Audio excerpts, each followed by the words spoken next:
Hi everyone, Michelle Markey with Medina Domestic Art Studio. And as promised with this new kit that I've come out with, I wanted to show how to achieve a fairly realistic look to a horse with only using a few colors. In this particular case, I am using saddle brown, burnt orange, and sienna gold. And what you're trying to achieve here is just with a few colors is to get a sense, number one, of movement with the horse. Yes, you could paint them all with the saddle brown color, but that would look actually very one-dimensional. It wouldn't give you the shadow and light effect that I'm trying to achieve here with this particular sample. Let me move this down so I make sure I can get all of this in the video. It's not going, you're not going to be able to see all of it, but I think you can see the important parts going forward. And I will try to write this up in my descriptions. However, videos like this are really about the only way I think I can explain this and get the point across for those of you who end up buying this kit. All right, so what I've done here first is I've gone in on the horse itself with sienna gold and with burnt orange, and I have colored areas that I feel like are going to have a lot of light on the horse. And if you lay this color down first before you put the brown, and I'll talk about it in just a minute, there's no way you can actually disguise the lighter colors. So what's going to happen is as I go over it, and I'm just going to do actually, let's do the back end here. I think this is probably easy. You see I've already come in with the dark brown here first. Now I laid that down because any area with this kind of stitching that you see here is an indication that that was supposed to be a shadow or a darker color, or it recedes into the background, and so it should be a deeper color. So I laid that color down first. Now what I'm going to do is I'm going to come over and just really over color the area that basically already has some of the sienna gold and the burnt orange. And why do I use two colors like that? Well, again, if you look at a horse, a chestnut in particular, sometimes the horse looks like almost a reddish brown, and other times it looks more like what I'm using now, which is a saddle brown.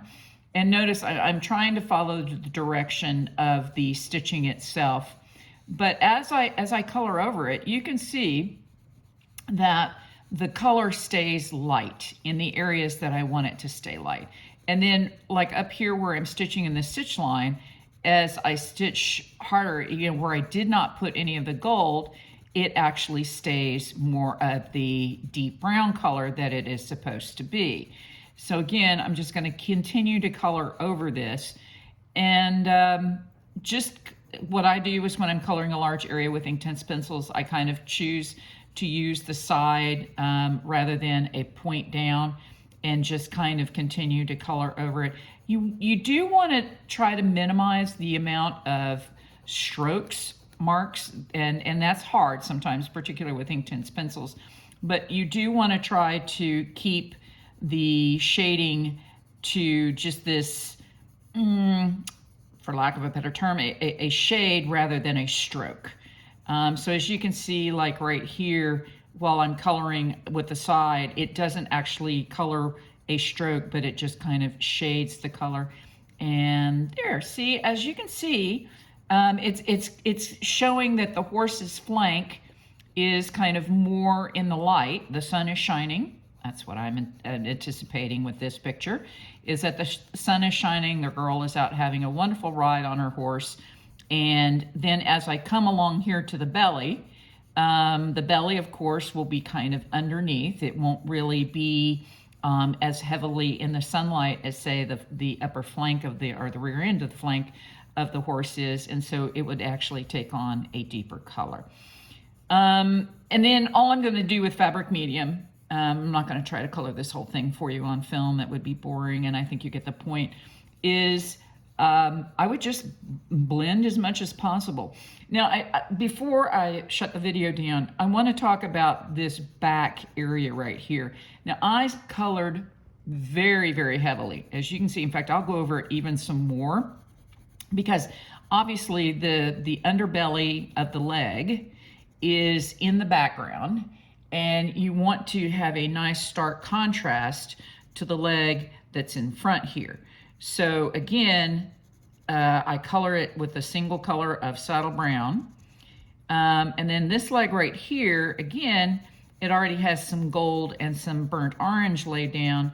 So all I'm going to do is come in and color, and it shows a nice distinct variation in color between the back and the foreleg.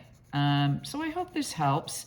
It's a concept that I think many beginning students have trouble with, and it's certainly something that's hard to put down in my instructions for these. So I thought a video on how to actually achieve this might help everyone understand how to go about doing this process. And then again, the fabric medium is just really a question of blending all these colors together. You will not lose this light end of the horse. He will continue to look like, now you can, of course, if you think the horse needs to be darker, you can come back in after it's wet and put a little bit more brown down. But again, you will not lose, if you color this horse in the way I've done it right here, you'll achieve a fairly realistic look with, again, just these 3 pencils. So I hope that helps. Again, as always, you can contact me through either here at YouTube, or you can reach me at my website, medinadomarts.com, or medinadomarts@aol.com. Thanks for watching.